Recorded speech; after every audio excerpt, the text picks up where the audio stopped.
ekspektasi dan kebenaran, refleksi Islam dan problem di Indonesia. Sama Oke. seperti ketika ada Menteri Kesehatan, tapi misalnya Ya. Menteri Kesehatan merokok misalnya.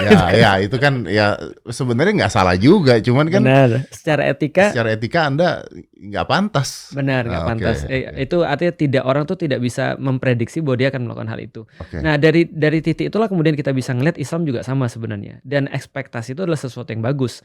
Karena kenapa? Karena memang orang expect setiap orang yang misalnya sampai pada level itu ternyata dia akan ngelotok dalam perkara agama. Nah, sekarang kita bahas mendalam nih. Oke. Pertanyaannya, apakah setiap orang yang menduduki satu posisi tertentu atau satu jabatan tertentu sudah pasti dia ngelotok dalam masalah itu? Contoh, kita coba masuk ya.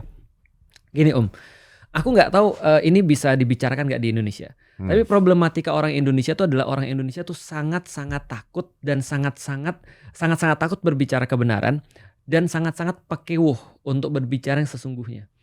Kalau bahasanya teman kita, Panji, orang Indonesia tuh nggak pernah cut that stupid shit.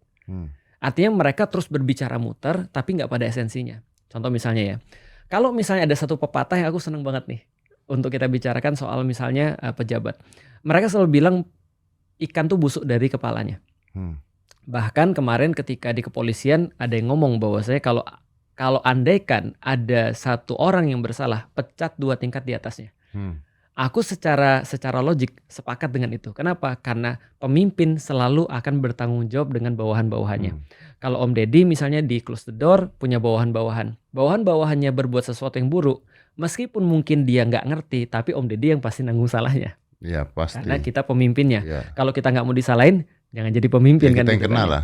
Tapi coba lihat bagaimana pemimpin kita menunjukkan bagaimana memosisikan orang pada satu tempat. Ini kan nggak terlalu bagus ya kalau menurut gue. Ya.